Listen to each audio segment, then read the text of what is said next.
নবদ্বীপ শিবাস মাঝি হরিনাম সংকীর্তন মত্ত হইয়াছে। শ্রীমান মহাপ্রভু শিবাস মাঝে হরিনাম সংকীর্তনে মত্ত হইয়াছে। মনের আনন্দে দুটি বাহু তুলে শুধু নাম করছে। কোন নাম করছে? অগ ভজ শ্রী কৃষ্ণ, কহ শ্রী কৃষ্ণ, লহ শ্রী কৃষ্ণের নাম রে।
ভজ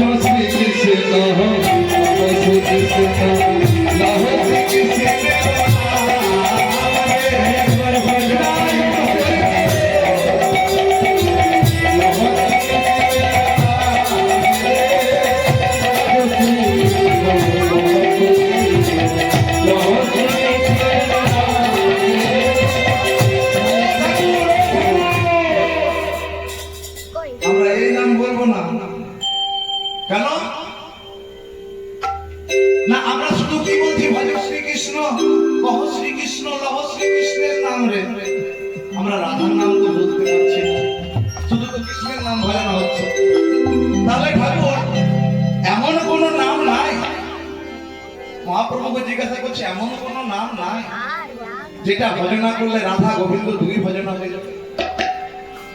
আচ্ছা মহাপ্রভু কেমন করে বলবে বলো যে আমার নামটা ভজনা করো, তাতেই হয়ে যাবে? কারণ অন্তে কৃষ্ণ বহির গোড়া, অন্তে আর ভেতরে আছে কৃষ্ণ আর বাইরে আছে রাধা। গৌর হরি তো বলতে পারছে না, কিন্তু যারা গৌরের পার্শ্বদ তারা ঠিক জেনে বসে আছে।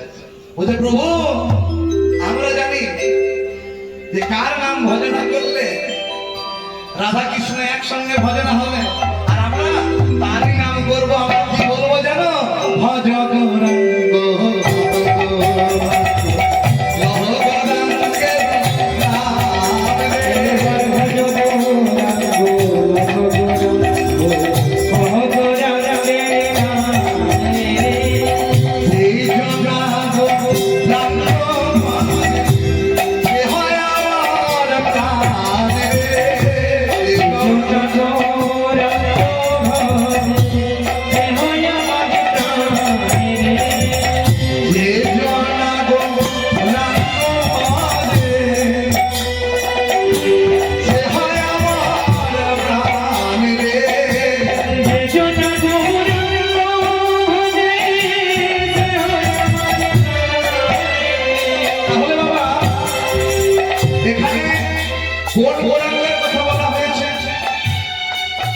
হয়তো অনেকের পছন্দ থাকতে পারে বাবা এই এতটা গ্রাম 4-5টা গৌরাঙ্গ আছে, আছে নাকি বাবা? আছে। সেই গৌরাঙ্গের কথা বলি নাই বাবা, আমাদের গ্রামে আছে গৌরাঙ্গ 2-3টে আছে। আমরা সেই গৌরাঙ্গের কথা বলি নাই, আমরা কোন গৌরাঙ্গের কথা বলছি জানেন? ওই নদিয়া নগরে সখীর উদরে জন্মিল গৌর চাঁদ রে। নদিয়া নগরে সখীর উদরে জন্মিল গৌর চাঁদ রে। ওই নদিয়া নগরে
তাহলে মহাপ্রভুর 3 নম্বর যে ফলটা সেটা কিন্তু এই কীর্তনের সাধন করতে পারছে যে রাধে, তাই গৌর সুন্দর মনের আনন্দে নামে বসে। কিন্তু মাগো জানেন তো, যে যতই ভালো কাজ করতে, আপনি সমাজে যতই ভালো কাজ করতে, যত ভালোর দিকে নিয়ে যেতে চিন্তা করবেন, 90 জন মানুষ, 100 জনের মধ্যে 90 জন মানুষ আপনার দিকে সাই দিলেও অন্তত পক্ষে 10 জনের মধ্যে কিন্তু আপনি সন্দেহের তালিকাতে থাকবেন।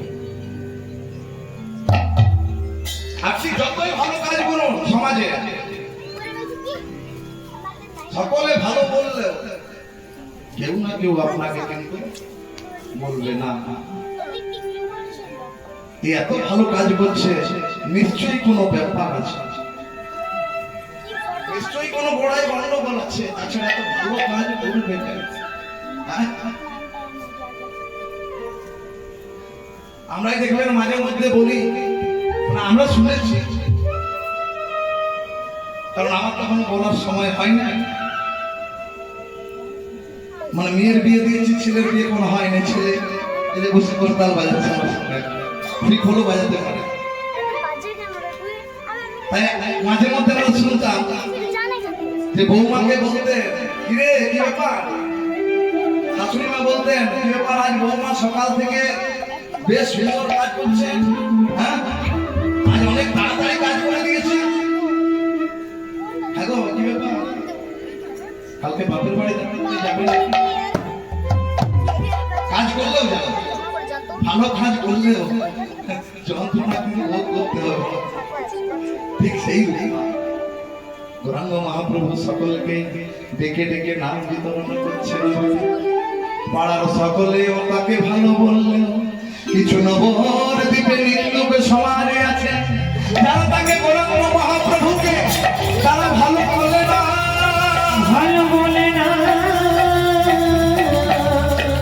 তারা শুধু একটাই কথা চিন্তা করে, এই নবদ্বীপ হচ্ছে শিক্ষার জায়গা, নবদ্বীপ হচ্ছে শিক্ষার প্রাণ কেন্দ্র।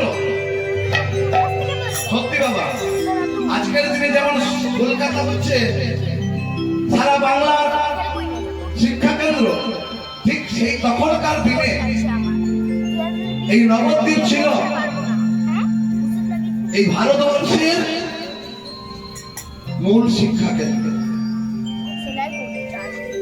তো যেখানে নবদ্বীপ যে শিক্ষা কেন্দ্র, যেখানে দূর দূরান্ত থেকে ছেলে নিয়ে আসে শিক্ষা অর্জন করতে, সেই নবদ্বীপের মাটিতে কিনা যে এখানকার বিখ্যাত পণ্ডিত যার নাম নিমাই পণ্ডিত, বন্ধ করে শ্রীখোল নিয়ে করতাল নিয়ে কেবল হরিবোল বলে নাম হচ্ছে। ওগো নবদ্বীপবাসী, তোমরা তাকে যতই ভালো বলো, কিন্তু আমি কিন্তু ভালো বলতে পারছি,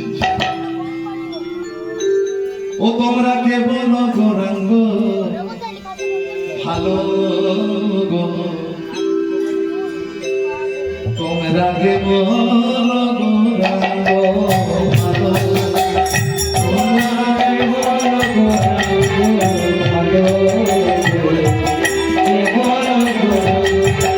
ভালো,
শুধু মনে মনে চিন্তা করছে কি করলে এই হরি নামকে বন্ধ করতে পারবে, কি করলে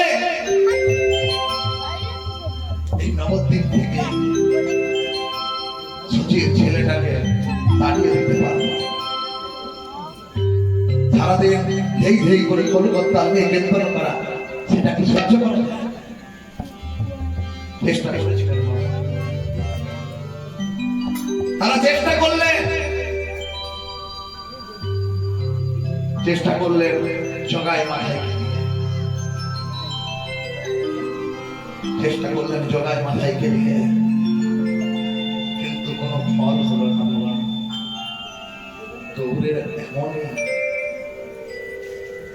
গৌরের এমনই করুণা, সেই জগায় মাথায়,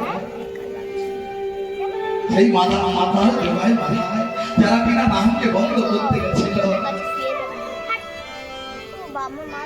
গৌর হরির কৃপা বলে, নিতাই চাঁদের কৃপা বলে, তারা কিনা শেষে মহাপ্রভুর দলে যোগ দিয়ে দুটি বাহু তুলে তারা হরি বল হরি বল হরি বল বলতে লাগলেন। চেষ্টা করলেন বিধর্মী মুসলমান চাঁদ কাজীকে দিয়ে চেষ্টা করলেন যাতে গৌরাঙ্গ মহাপ্রভু এই নাম সংকীর্তনকে বন্ধ করা যায়, কিন্তু কোনো লাভ হলো না। এই চাঁদ কাজীও মহাপ্রভুর শরণাপন্ন হলেন, সেই চাঁদ কাজী মহাপ্রভুর শরণাপন্ন হয়ে সেই হরিনাম সংকীর্তন করতে লাগলেন। তাই শেষ চেষ্টা করার জন্য তারা মনে মনে ঠিক করলেন যে এই নবদ্বীপে কার এমন শক্তি আছে যাকে দিয়ে আমরা কার্যটাকে সমাধান করতে পারবো। কে পারবে? মায়ের ছেলে, মায়ের নামে পাগল ছেলে, যার নাম ছিল মায়ের নামে পাগল ছিল, যার নাম ছিল জপর গোপাল ঠাকুর। নীতি প্রতিদিনের মতো আজও মায়ের মন্দিরে গিয়ে মায়ের পুজো করতে লাগলেন। রক্ত জবা রক্ত চন্দন দিয়ে মায়ের পুজো করছে। জয় মা মা মা বলে মাকে আরাধনা করছে। মা গো, তুই ছাড়া আমার কি আছে মা? এই জগতে তুই ছাড়া আমার আর কেউ নেই মা। তুই আমাকে কৃপা কর না, তুই আমাকে দেখাতে। মায়ের পুজো সমাপন করে সেই গোপাল ঠাকুর রক্ত জবা রক্ত চন্দন দিয়ে মায়ের পুজো সমাপন করে পাশে রাখা ছিল একটা মদের হাড়া। এই মদের হাড়া থেকে নিয়ে আজ বর্তমান করে মায়ের নাম করতে করতে রাত্রির অন্ধকারে চলে আসছে কোন পথ ধরে? যেখানে শিবাসনে মহাপ্রভু আমার কপাল দিয়ে হরিনাম সংকীর্তন করছে, যেখানে নবদ্বীপের মৃত্যু সমাজ যারা দরজার বাইরে দাঁড়িয়ে নিমাইয়ের এই হরিনাম সংকীর্তনকে বন্ধ করার জন্য উপক্রম করছে, সেই পথ ধরে চলে আসছে, সেই পথ দিয়ে চলে আসছে। জয় মা।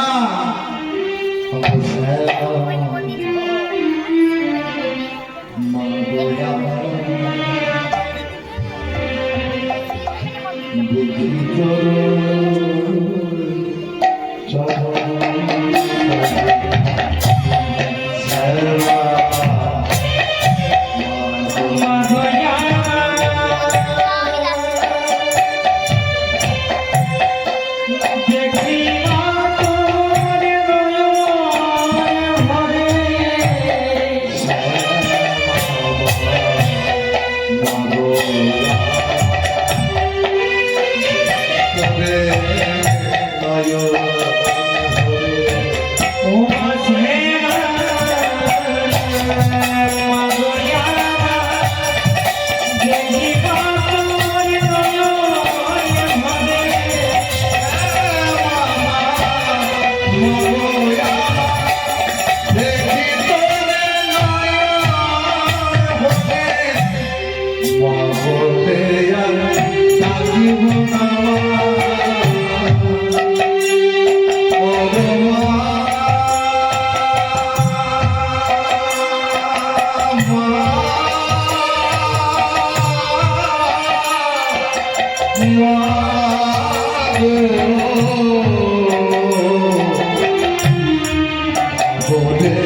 পাগল ছেলে একটু সুরাপান করে টলতে টলতে চলে আসছে সেই পথে যেখানে ন্যায় সমাজপতি বাচস্পতি, যেখানে নবদ্বীপের নিন্দুক সমাজ যারা নিমাইকে ঘৃণা করে, যারা নিমাইকে ভালোবাসে না, তাদের কাছ দিয়ে পেরিয়ে যাচ্ছে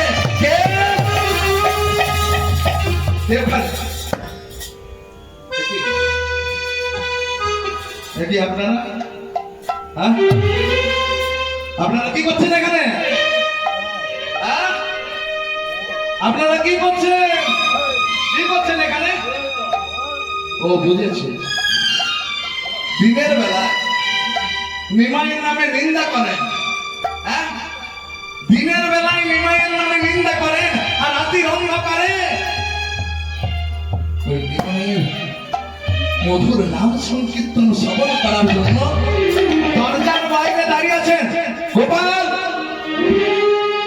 মুখ সামনে কথা বলবেন।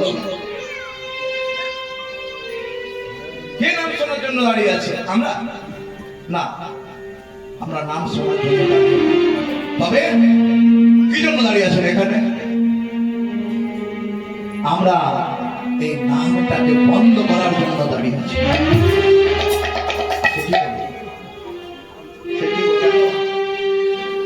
নিমাই তোমাদের কি ক্ষতি করেছে? নিমাই তোমাদের কি ক্ষতি করেছে? নিমাই তো কারো কোনো ক্ষতি করে না। যাকে দেখতে পাই তাকে গলায় জড়িয়ে পড়ে শুধু বলে একবার পরিবার বলো ভাই,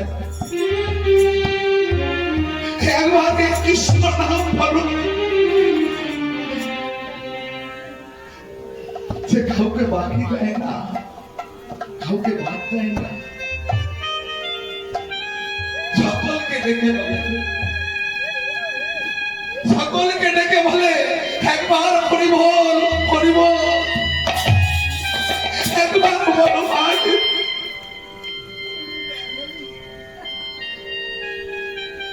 তার নামটাকে আপনারা বন্ধ করতে চাইছেন। তারা মনে মনে চিন্তা করছে বাবা, তারা মনে মনে চিন্তা করছে কি কথা বললে এই জপল গোপাল আমাদের দলে চলে আসবে, কি কথা বললে এই জপল গোপাল আমাদের দলে চলে আসবে। তারা চিন্তা করতে পারছে। এমন সময় মা বুদ্ধি বুদ্ধি কাজ করে। দুর্বল জায়গাতে আঘাত করলে, এমন দুর্বল জায়গাতে আঘাত করলেন যেটা গোপাল আর সহ্য করতে পারলেন। গোপালকে বলছে, গোপাল, গোপাল রে, আমার মনে হয় কি জানিস গোপাল, তোর এই মায়ের নাম আর বেশি দিন চলবে না। তোর মায়ের নাম আর বেশি দিন চলবে না। কি বলছেন আপনি? আমি মাকে যে বড় ভালোবাসি, আর আপনি বলছেন আমার মায়ের নাম চলবে না? হ্যাঁ গোপাল, আমি ঠিকই বলছি।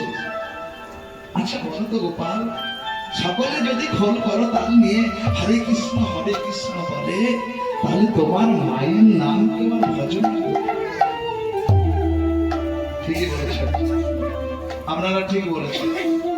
আমি আপনারা যে যার বাড়িতে চলে যাবেন, আপনারা কোনো চিন্তা করবেন না। আজ আমি কথা দিলাম, কাল প্রাত কাল হতে এই নবদ্বীপে আর কেউ হরি নাম করবে না। সঙ্গে সঙ্গে চলে গেলেন গোপাল ঠাকুর। আজ সেই শ্মশান ঘাটে যেখান থেকে রক্ত চন্দ্র রক্ত জবা, আর সবচেয়ে যেটা বড় অপরাধ করলেন না, মায়ের চরণে দেওয়া, মাকে দেওয়া কচি ছাদ ফাটার একটা মুন্ডকে নিয়ে আজ করলেন কি জানে, ওই শিবাসের দরজার সামনে ছড়িয়ে দিলেন রক্ত চন্দ্র, ছড়িয়ে দিলেন রক্ত জবা, আর মুন্ডটাকে টেনে দিলেন দরজার মধ্যে। ঘটনাটা ঘটলো কখন মা? রাত্রির অন্ধকারে।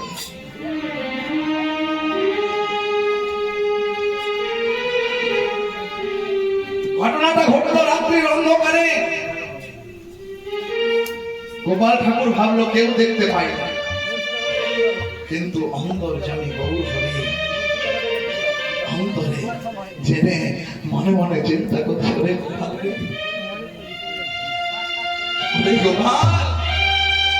তুই একই করলি গোপাল, এর ফল যে তোকে ভোগ করতে হবে। ওরে গোপাল, যে হাত দিয়ে তুই বৈষ্ণব অপরাধ করলি গোপাল,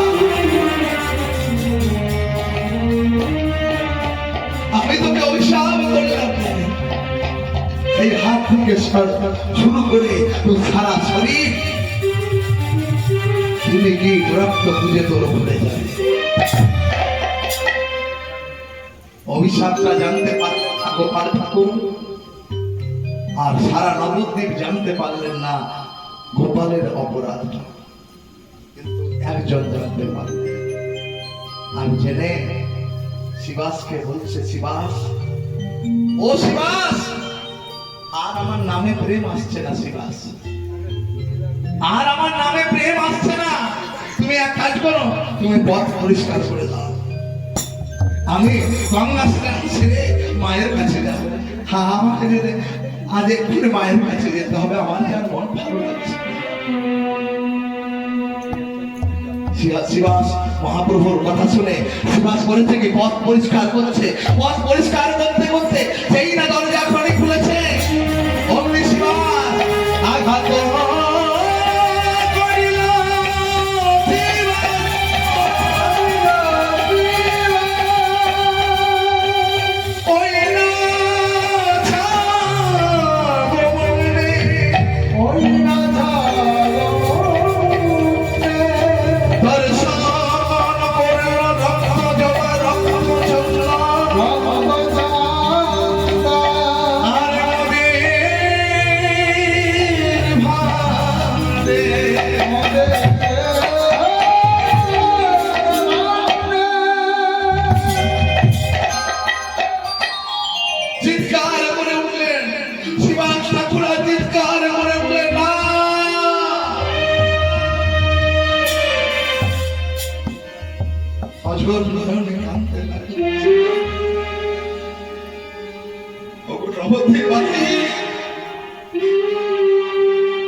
তোমরা কিনা আমাকে বলো পরম বৈষ্ণব,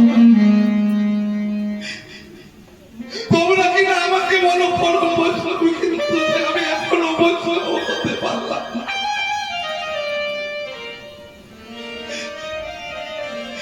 ও নবদ্বীপ আজকে একবার তোমরা দেখে যাও, আমার দরজায় রক্ত জমা, আমার দরজায় রক্ত সুন্দর,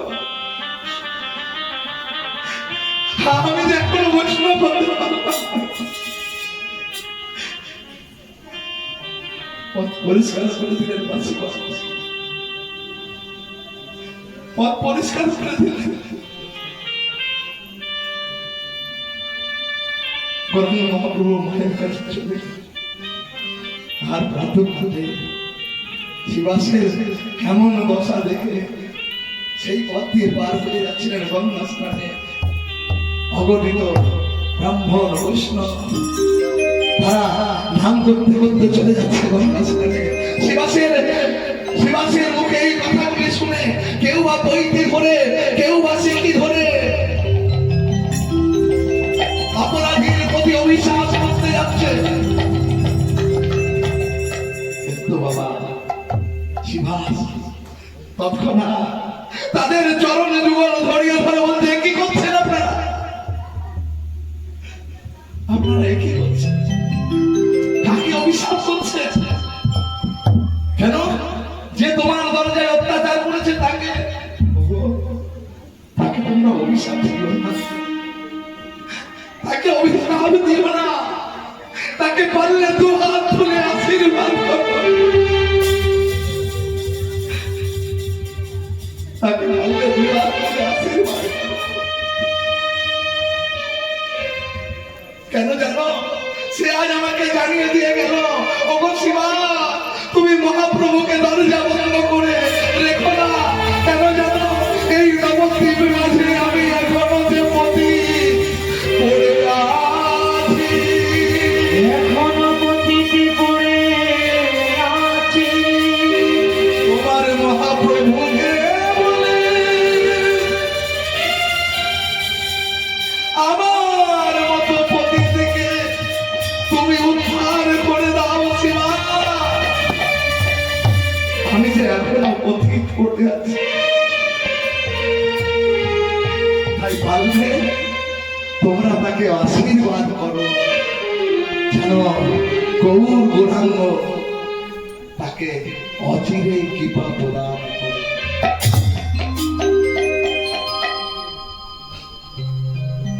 এই হলো বাবা প্রকৃত বৈষ্ণবের লক্ষণ। ঘৃণাদ বিশুনি চেন তরুণী বেছে শ্লোকা অমানে নমানে কীর্তন সদা। এই শ্লোকটা স্বয়ং মহাপ্রভু লিখেছিল, দেখে গেছিলেন বাবা। এইটা ওই শ্লোকান্তকের মধ্যে দ্বিতীয় শ্লোক। তাই শিবাস গঙ্গা স্নান করে চলে এসেছে না, আর এদিকে গোপাল ঠাকুর সকালবেলায় মায়ের পুজো করে, স্নানান্নিক সেনে মায়ের পুজো করে টোলে গিয়ে বসেছে ছেলেদের সঙ্গে। টোলে গিয়ে বসেছে কারণ সেও পণ্ডিত, টোল খুলে বসেছে। ছেলে মেয়েরা পড়ছে। হঠাৎ হলো কি যাবে, হঠাৎ গোপাল ঠাকুরের আকস্মিক ভাবে সারা শরীরে একটা জ্বালার সৃষ্টি হলো, একটা যন্ত্রণার সৃষ্টি হলো, অসহ্য যন্ত্রণা। দেখিতে দেখিতে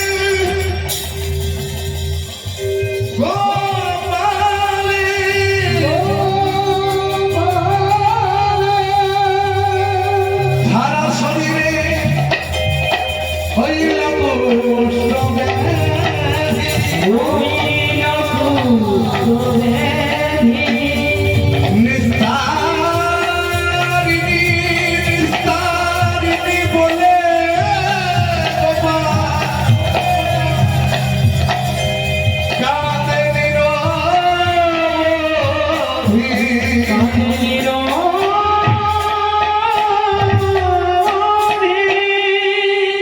নিস্তারিণী বলে কাঁদে নিস্তারিণী।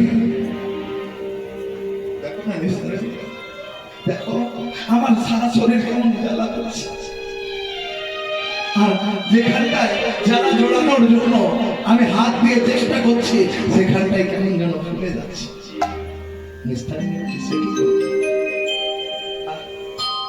সে কি লক্ষণ তো ভালো ঠিকছে না বাবু। তুমি এক কাজ করো, তুমি চলে যাও ওই কবিরাজ মশাইয়ের কাছে চলে যাও। কবিরাজ মশাইয়ের কাছে ছুটতে ছুটতে ছুটতে চলে গেল। গোপাল ঠাকুর কবিরাজ মশাইয়ের কাছে যেই না গেছে, গোপালকে দেখে বলছে, গোপাল গোপাল তুই এমন সময় এলি বাবা, আর এমন ব্যাধি নিয়ে এলি যে এই ব্যাধি থেকে আমি তোকে মুক্তি দিতে পারি। তুই যার জন্যে অপরাধ করেছিস, তুই যে অপরাধ করেছিস, তুই এক কাজ কর না, তোর মায়ের কাছে ছুটে যা, পারলে তোর মা তোকে ঠিক করতে পারবে। গোপাল বাড়িতে চলে যাবে, বাড়িতে চলে এসেছে নিস্তারিণী। ওগো নিস্তারিণী, আমার মনে হয় কি জানো নিস্তারিণী, আর আমি বেশি দিন বাঁচবো না, কারণ আর আমি বেশি দিন বাঁচবো না। আমার অনেক শরীরের জ্বালা সহ্য করতে পারছি না। মিস্তানি বলছে, হ্যাঁ গো, তুমি কবিরাজের কাছে যাও? গেছিলাম। কবিরাজ মশাই আমাকে বললেন, ওরে গোপাল, ওরে গোপাল, তুই তোর মায়ের কাছে যা। তাই মিস্তানকে আমি চললাম আমার মায়ের কাছে। আর এদিকে দেখিতে দেখিতে গোপালে পুষ্প বাড়িতে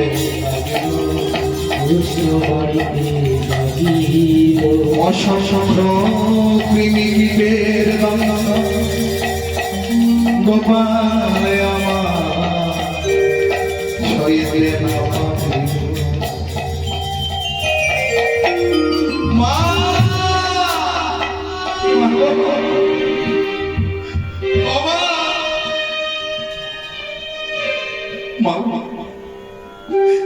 মা, ও মা, আমি আমার মনে হয় কি জানিস মা, আর তোর পূজা আমি বেশি কিছু করতে পারি। দেখছিস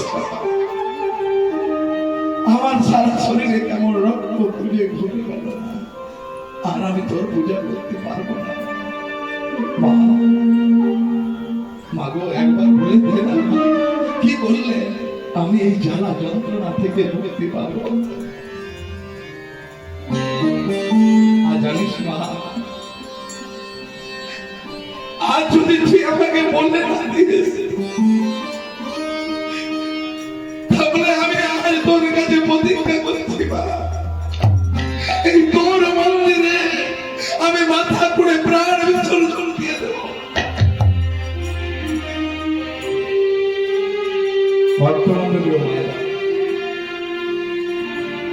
মনে যদি বিশ্বাস থাকে না বাবা,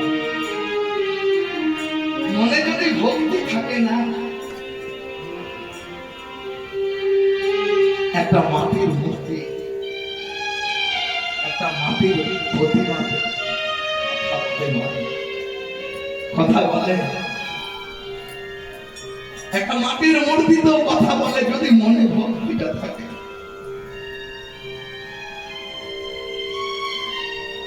ভক্তি আর ভগবান তার সর্বশাস্ত্রে কয়,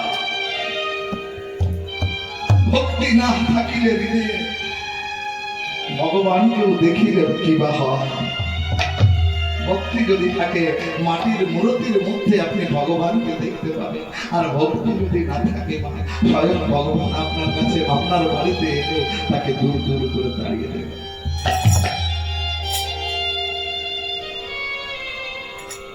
আর একটা সত্য ঘটনা কি জানেন মা, পাড়ার কিছু ছেলেরা, ইয়ং ছেলেরা সিদ্ধান্ত নিয়েছে, আরে সব গ্রামে সব পাড়ায় মায়ের পুজো হচ্ছে, আরে আমরা কি চেষ্টা করলে পারবো না?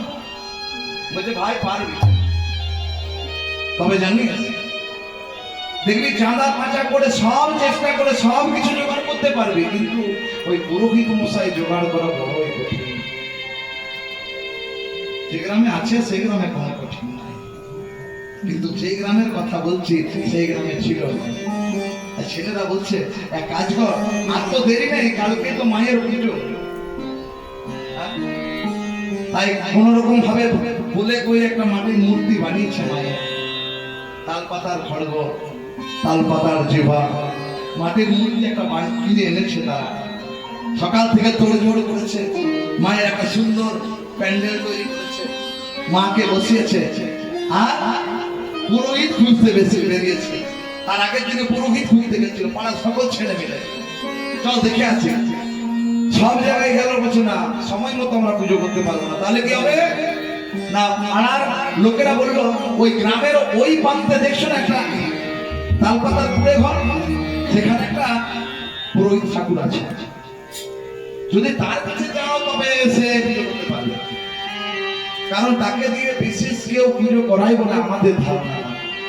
তারা বলছে দেখ ভাই কোনো উপায় তো নাই, সবকিছু হয়ে গেছে জোগাড়, পুজো তো করতে হবে, হ্যাঁ তাতে যে হোক চল দেখে আসে। ও ঠাকুর, ঠাকুর বাড়িতে আছেন নাকি? তখন বাবা ঠাকুর মশাই গলা অবধি গিলে, কারণ শোনা বাবা, গলা অবধি গিলে কথা বলতে পারছি। কে রে? আমার দরজায় ঠোকা দেখিয়ে তোরা কি বলতে চাইছিস? ছেলেরা বলছে দেখ ভাই অবস্থাটা দেখ,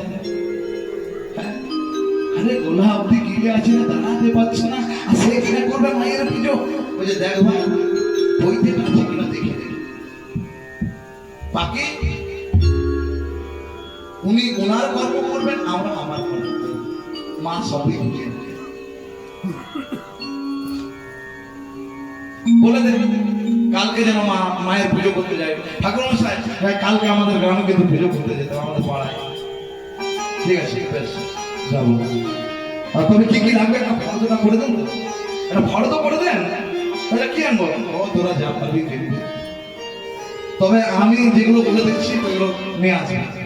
কি ফর্দ করতে হবে? কয়েকটা রক্ত জবা নিবি, রক্ত চন্দন, আর আর বিশেষ কিছু জোগাড় করতে হবে না, আমি সব ব্যবস্থা করে নেব। তবে 4 বোতল। ও ঠাকুর এটা কি হচ্ছে? না মায়ের পুজো করতে গেলে ওটা কিন্তু আমার, যদি তোরা না পারিস তাহলে ছেড়ে দে, আমি যাবো পুজো করতে। আমি যাবো না পুজো করতে, তোদের গ্রামে যাবো। ঠিক আছে আমরা তাও যাবো। ছেলেটা ফেসে গেছে, পুজো জোগাড় করে ফেসে গেছে, বলছে দেখছিস তো, ভাবলাম একটু পুণ্য সঞ্চয় করবো। সে কি না রে, ঠাকুরের অবস্থা দেখ। তবে তোরা এক কাজ কর, 4 জিনিস কিনবি, কিন সঙ্গে 4খানা বেতের লাঠি কিনে রাখিস। কেন কেন রে বেতের লাঠি কি করবি? ঠাকুর মশাই কোনো যদি গন্ডগোল করেছে কিনা, তাহলে দক্ষিণা স্বরূপ সেটাই দেওয়া হবে। ছেলেগুলো 4টা বেতের লাঠি কিনেছে বলছে। পুরোহিত মশাই এই এলো ওই এলো বলে তারা অপেক্ষায় বসে আছে। আর তখন তো বাবা ফোন ছিল না, হ্যালো ঠাকুর কোথায় আছে, কোথায় আছেন সেটা তারা বলতে পারছে না। পুজোর সময় প্রায় যায় অবস্থার সময় তারা দেখছে কি ওই দূরে চলতে চলতে মাথায় একটা ঘট ভাড় নিয়ে চলে আসছে। সেই পুরোহিত ঠাকুর চলে আসছে আর মনের আনন্দ বলছে জয় মা, জয় মা, জয় মা, জয় মা বলতে চলে আসছে আর মনের আনন্দ নৃত্য করছে। মা ও নাচে ধীরে দুলালি, নাচে ধীরে দুলালি,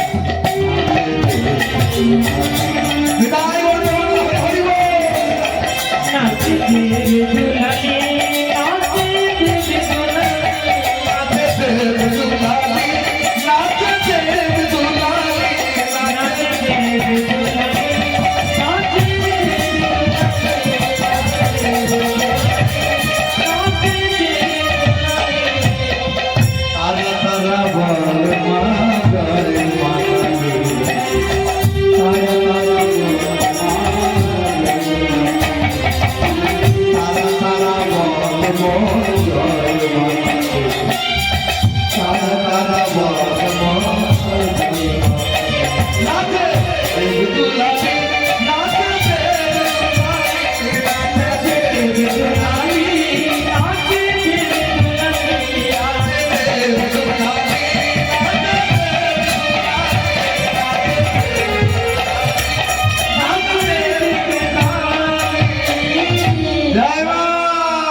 সব ঠিকঠাক আছে তো? পাড়ার ছেলেগুলো সব রেগে আছে, তারা বলছে তাদের লাঠিগুলো জোগাড় কর। এই অবস্থায় পুজো করতে পারবে, এই অবস্থায় কি পুজো করতে পারবে? দেখ অবস্থাটা দেখ। ঠাকুর মশাই সব জোগাড় হয়ে গেছে, আপনি বসুন, আসন পেতে দিয়েছে, বসেছেন। হ্যাঁ রক্ত জবা আছে, রক্ত চন্দন আছে, হ্যাঁ সবই আছে। হ্যাঁ আগে আগে করুন, শুধু খাবার চলবে। আগে পুজোটা সমাপন করুন, আমরা যখন কথা দিয়েছি দেবো তখন নিশ্চয়ই দেবেন না। সেটা হবে না। সেটা আমি মানতে পারবো না। তাহলে আমাকে ওটা আগে দিয়ে দিয়েছে, উপায় দিয়ে দিয়েছে। সঙ্গে সঙ্গে একটা বোতল খুলে জয় মা। দ্বিতীয়টা জয় মা, তৃতীয়টাও সাবার আবার। চতুর্থটার বেলায় মাকে বলছে যা মা, আমি তো তোকে দিতেই ভুলে গেছি। ও মা নে বাবা নে, তুই একটু নে আর আমি একটু নেব। যেই না দিতে যাবে পাড়ার ছেলেগুলি কি করেছে জানেন? সঙ্গে সঙ্গে বেতের লাঠিগুলো নিয়ে আঘাত করিল তারা। ওই ঠাকুরের রয়ঙ্গে,